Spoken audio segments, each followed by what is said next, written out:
सार बगरे दसा धरे धरे रे गे बग पदा पसार बगरे धरे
पण एकमेकांच्या संगणमताने केले जातात.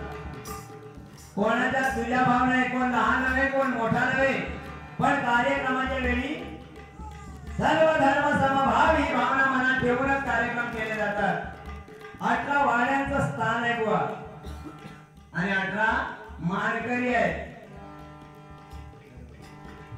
18 वाड्यांचं स्थान 18 मानकरी आहेत त्या गावात आणि त्याच्यामध्ये मुख्य कोण तालुके शेट्टे महाजन आणि माय माऊली माता ग्रामदेवता आई काळेश्वरी. तिच्या कार्यक्रमासाठी आज आपण सगळे जमलोय.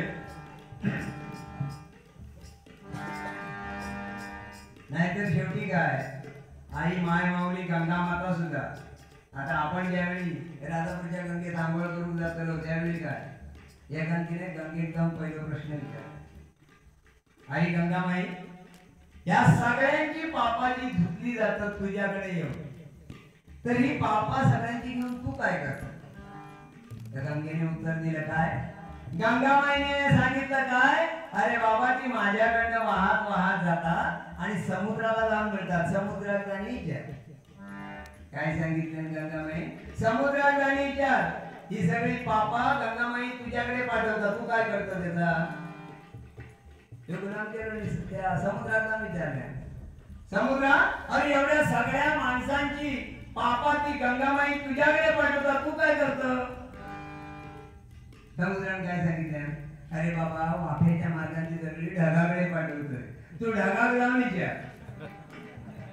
काय सांगितलं, वाफेच्या मार्गाने ढगाकडे पाठवतोय, ढगाकडे जाऊन विचार. तर गुलाम खुळो हो गेलो वर बघलेले म्हणता ढगा आणि ह्याच्या तोंडात ढगा ढगा ढगा. अरे बाबा या सगळ्या माणसांची पाप तू घेतोस म्हणजे गंगामाई समुद्राकडे पाठवते, समुद्र तुझ्याकडे पाठवतो आणि मग तू काय करतोस? शेवटी काय ढगाने सांगितलं, बाबा जशी तुझी पापाजी ती तशीच पावसाच्या रूपात पुन्हा तुझ्या डोक्यावर पाठवते. शेवटी या जगात आपण किती काही कर्म वाईट केलं चांगलं केलं आपलं धर्म आपणा बरोबर आहे म्हणून सांगतो. गावात स्थान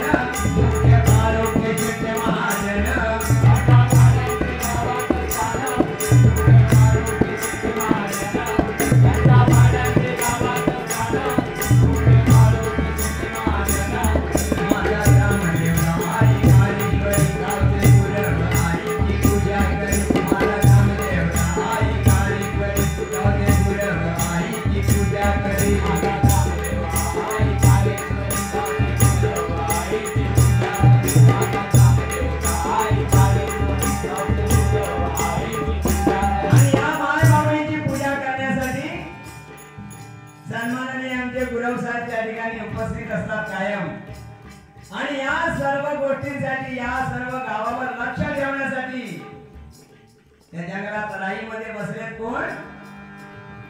राईमध्ये देव रमणनाथ बसलेत. कसे बघा, राईमध्ये देव रमणनाथ तिथे बसले गाणं मांडून. राईमध्ये देव रमणनाथ तिथे बसले गाणं मांडून. आजूबाजूला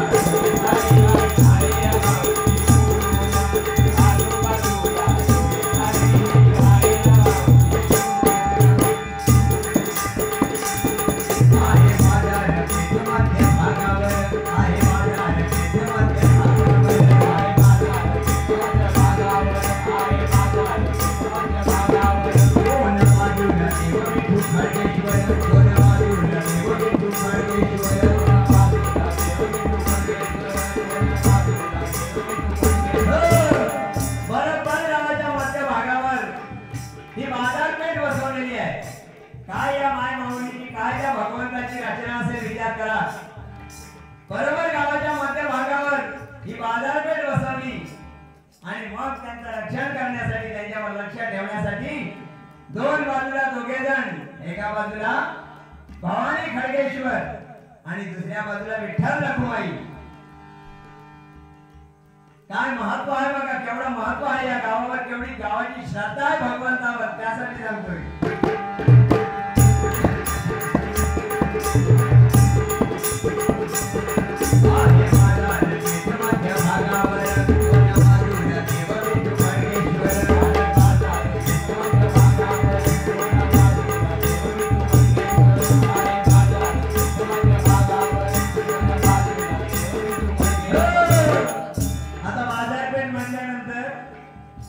बाजारपेठ म्हटल्यानंतर आजच्या तरुण पिढीत काय सांगावं नको, एक वेळ मोठ्या दुकानात पण जाणार नाही, पण छोट्या पान सुपारीच्या टपरीवर कोणही, आणि जरी पुढे लोंबकळत नसले तरी गपचूप कानाचा विचारणार गुटक्या,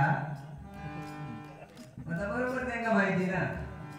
आणि मग काय विचारतात. आणि या ठिकाणी तुम्हाला खरं सांगतो, या माय माऊलीला एक प्रार्थना करूया आपण की हा जो प्रसार मोठा झालाय, वाढलाय, तो आपण या ठिकाणी थांबवण्याचा प्रयत्न करूया.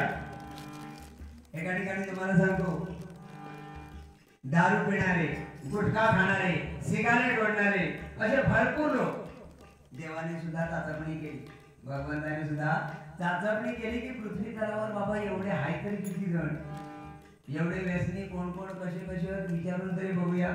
म्हणून भगवंत एका मोठ्या मानवाच्या रूपात पृथ्वीवर आला आणि सगळ्यांची चाचपणी केली, चौकशी केली. दारू पिणाऱ्यांना वेगळा बाजू काढला देवा, काय गुटखा खाणाऱ्यांना वेगळा बाजू काढलाय, आणि जे सूट ओढणारे होते सिगारेट त्यांना बाजू काढले, आणि प्रत्येकाला विचारलं, प्रत्येकाला बाजू घेऊन विचारलं, बाबा तुला त्याच्यात तो एक एक माणूस निवडून बाजू काढल्या. ती गावचा दारू पिणारं वेगळं, गुटख्या खाणारं वेगळं आणि सिगारेट पिणारं वेगळं, ती गंगा बाजू काढल्याने पहिले दारुडे विचारले, तू बाबा तुझं नेमकं ब्रँड खयलो, देवाने विचारलंय, तुका खयची दारू हवी, तुका आवडता खयची चांगली, खयची चढता खयची चांगली. त्यांनी सांगितलं जेव्हा मला देशीत तेवढी कमी, तू खयची पण दे, तू देशीची कमी, जिराचं म्हणता कायच नाही याची, तू खयची देशीची म्हणजे दारू म्हणता पिणार. देवाने काय केलं, विचार केले, त्याला एक खोली भरून दारू दिल्या. दुसऱ्या गुटख्यावाल्याला विचारल्या, तुझं ब्रँड खयचो बाबा, तेही पण सांगितलं तेव्हा देशी तेवढे कमी, त्याला एक खोली भरून दिल्या. सिगारेट वाल्याला पण विचारल्या, बाबा तुझं तरी नेमकं ब्रँड खयचो, तुला खयची आवडता, तर त्यांनी पण सांगितलं बाबा ते देशी ना, मग ते पनामा असू दे, नाहीतर क्रिस्टॉल असू दे, नाहीतर आणखीन खयचे असू दे, फाय फाय फाय असू दे, जी देशी तुम्ही पिणार सिगारेट. देवाने विचार केला, ती काम काय एक एक रूम भरून दिल्या, पिणाऱ्या दारू पिणाऱ्या एक रूम, गुटखा खाणाऱ्या एक रूम, सिगारेट ओढणाऱ्या एक रूम. आणि देवाने सांगितलं हे किती दिवस पुरवशाल रे, मी म्हणता एका महिन्यात फेरी मारणार.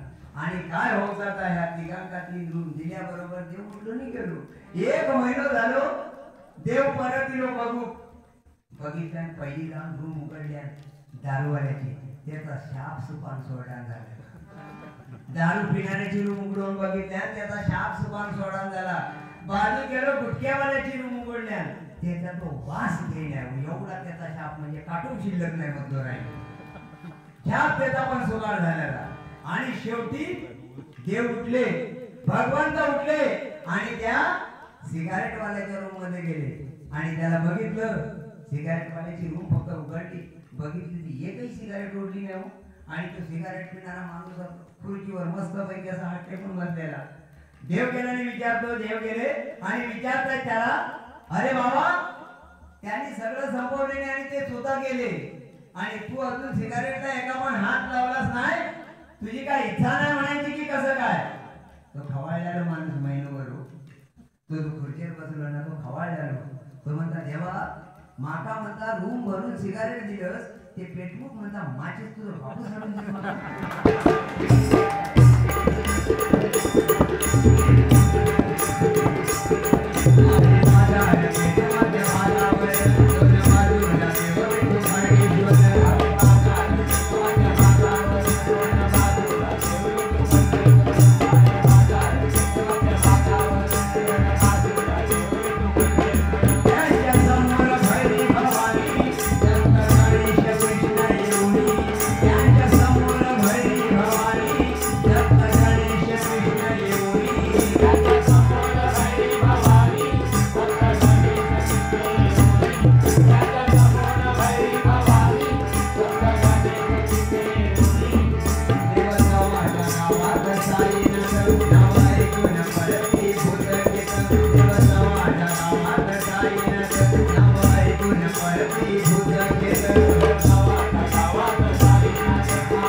श्रीदेव चव्हाटा साईनाथ आणि एवढी सगळी देवता असताना कुठल्या भूताखेताची हिंमत लागली गावात प्रवेश करायची कोणीही गावाकडे वाकड्या नजरेने बघू शकत नाही आणि म्हणून सांगतो या भगवंताची या माय माऊलीची छाया या गावावर असल्यानंतर या माय माऊलीची छाया या माय माऊलीची कृपा दृष्टी या गावावर असल्यानंतर कोणी देखील वाकड्या दृष्टीने बघू शकत नाही म्हणून सांगतोय देवाची छाया गावावर आनंदात गाव सुभान देवाची छाया गावावर आनंदात गाव सुभान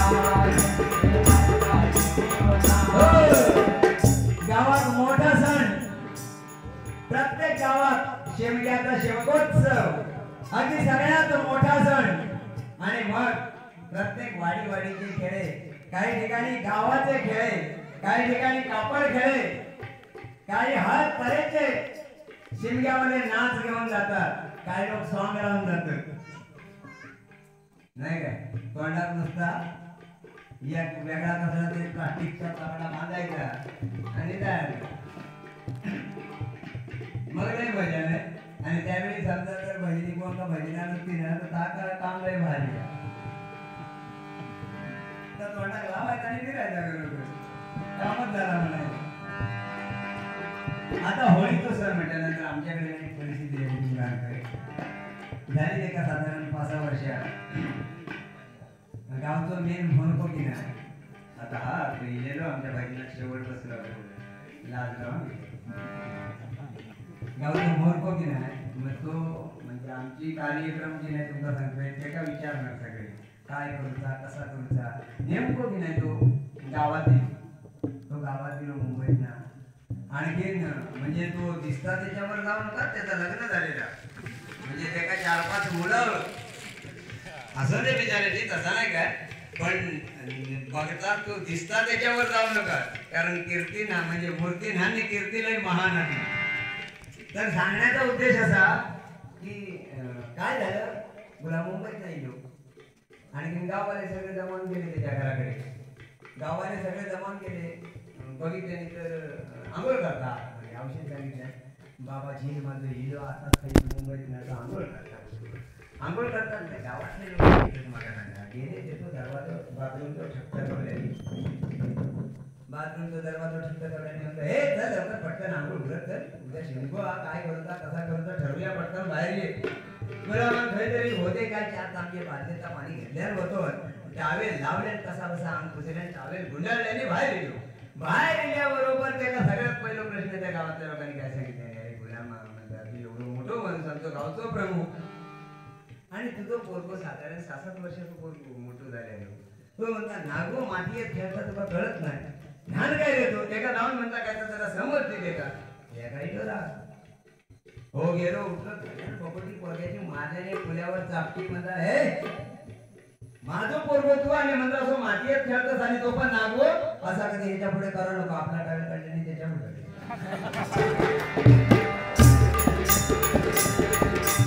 होळीचा मोठा आवाज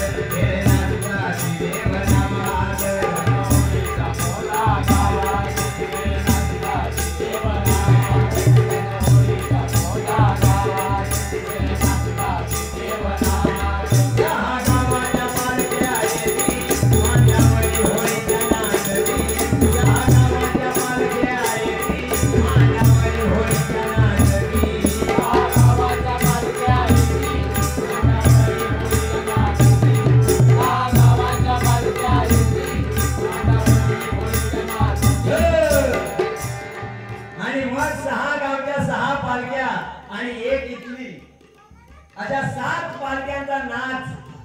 मग काय विचारताय राव, आणि तो नाच मग काय विचारताय, हे बघण्यासारखं दृश्य आहे बुवा.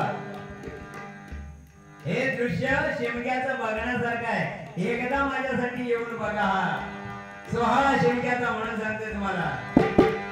6 गावाच्या पालख्या आहेत ती माझ्यावरी होळीच्या नाचती. 6 गावाच्या पालख्या आहेत ती माझ्यावरी होळीच्या नाचती.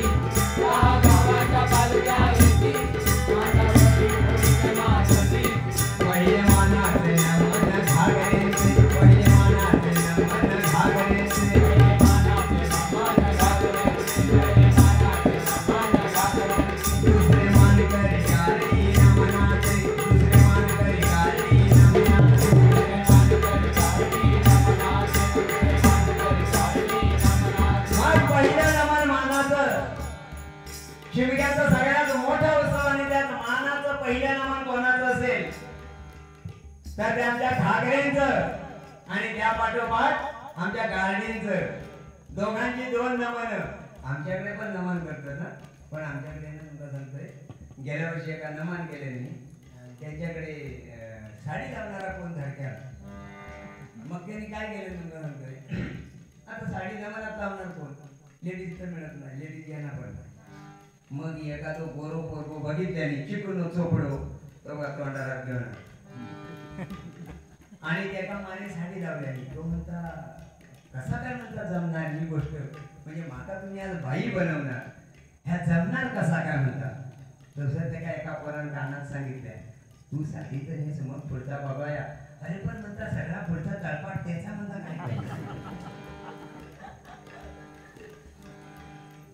म्हणता एक काम कर, बाजूक म्हणता आमच्या शेरव्यांचं दुकान आहे ना त्याच्यातनं म्हणतात आणि 2 पाव घेऊन ये.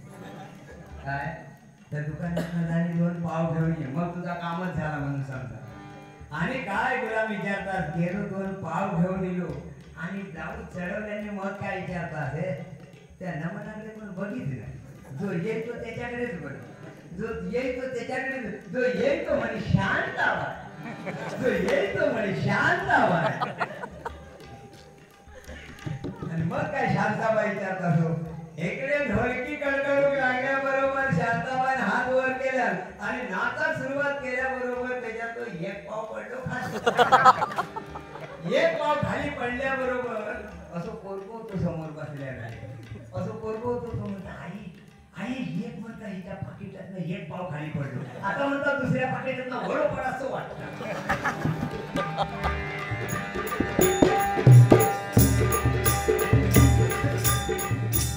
असे थोडेसे नमनाचे प्रकार पहिले मानाचे नमन सागरे तुझे मान करे काळी नमनाचे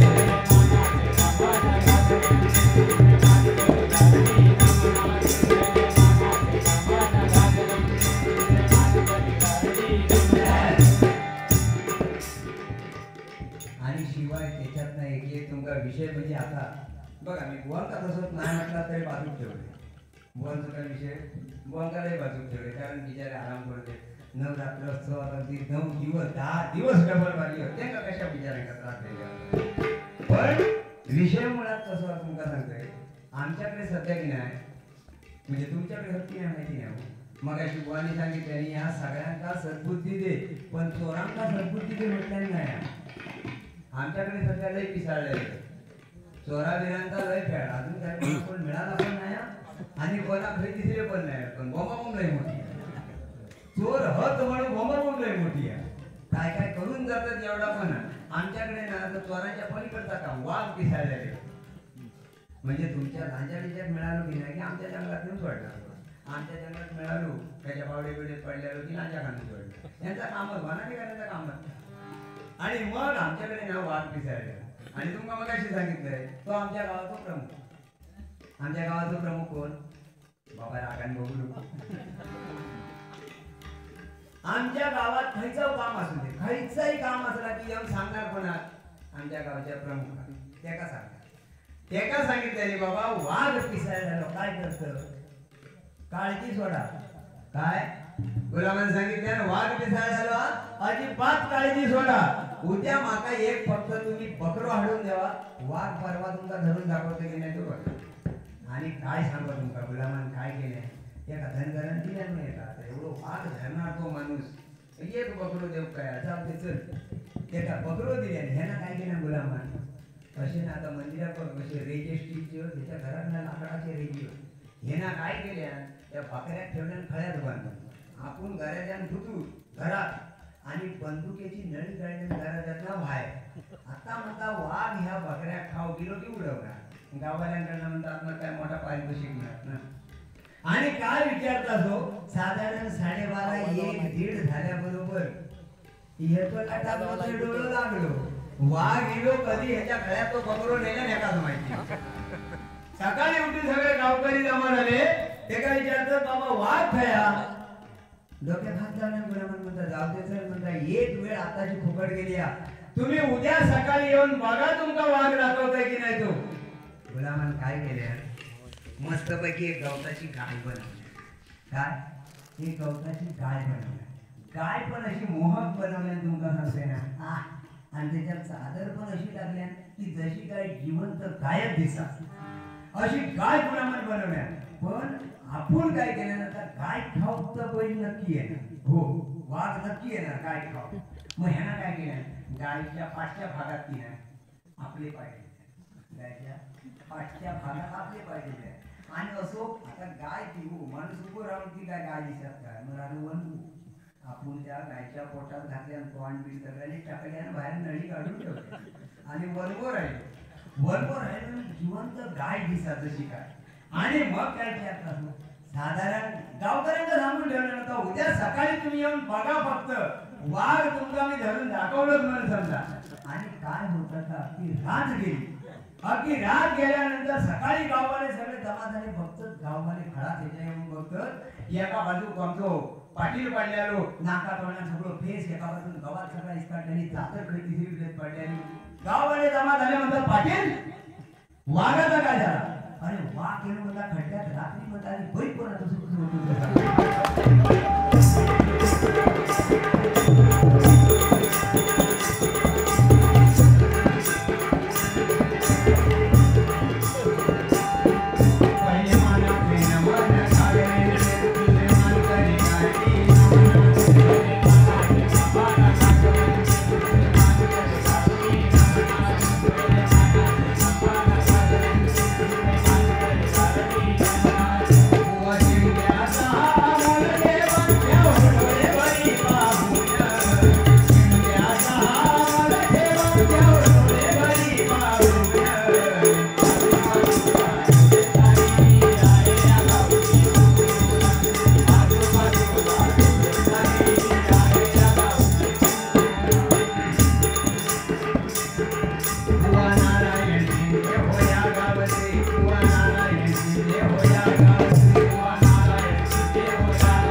यांनी सुद्धा अगदी खरोखर आता महाराष्ट्र हलवून काढलाय. आणि मुंबईला असताना हरिकोळी म्हणा, फुलाजी बुवा म्हणा किंवा आमचे वामन गोपकर बुवा म्हणा, आनंद पानवाला असे अनेक बुवांबरोबर त्यांनी डबल बारा करून या गावचं नाव त्यांनी बुवा अजरामर करून सोडलंय. आज अभिमानाने आपण नाव घेऊ शकतो नारायण बुवांचं.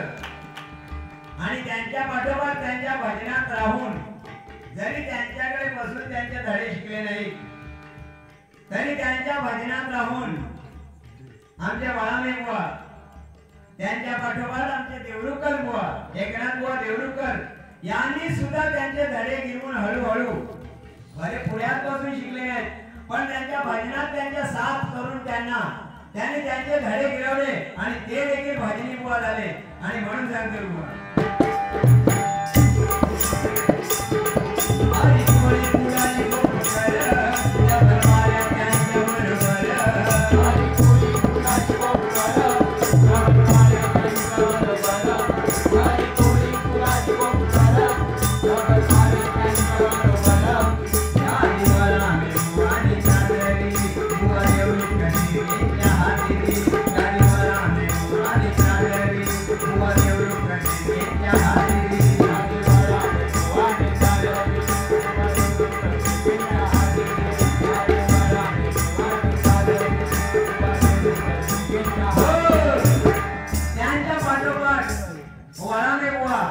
त्यानंतर आमचे देवरुकर बुवा, त्यानंतर आमचे दिलीप शिर्के बुवा,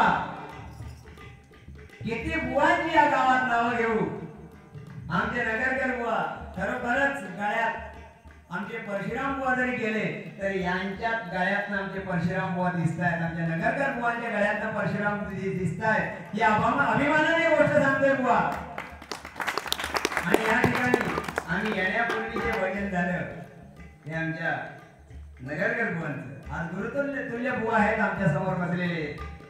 आणि या ठिकाणी अजून देखील या ठिकाणी गावात कित्येक बुवा भजन शिकतायत. आमचे पंडित बुवा सुद्धा. आणि त्यानंतर ह्या सगळ्यांचा वारसा घेऊन आजपर्यंत भजन चालू यांनी ठेवलं ते नाव तुम्हाला मी गाण्यातून घेऊन दाखवणार. दिगंबर बुवा ही नाम घेतली, दिगंबर बुवा ही नाम घेतली, कधी हरिभजन कर.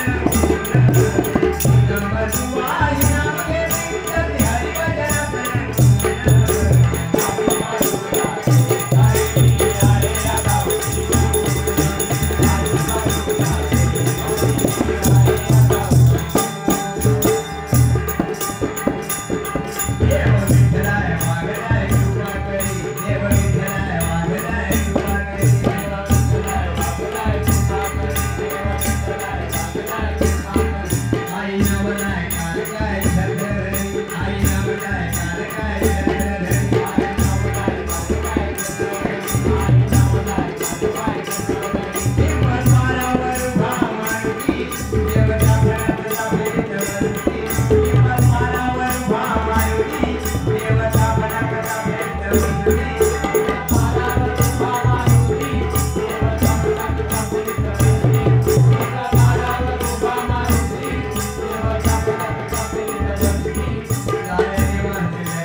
Yeah.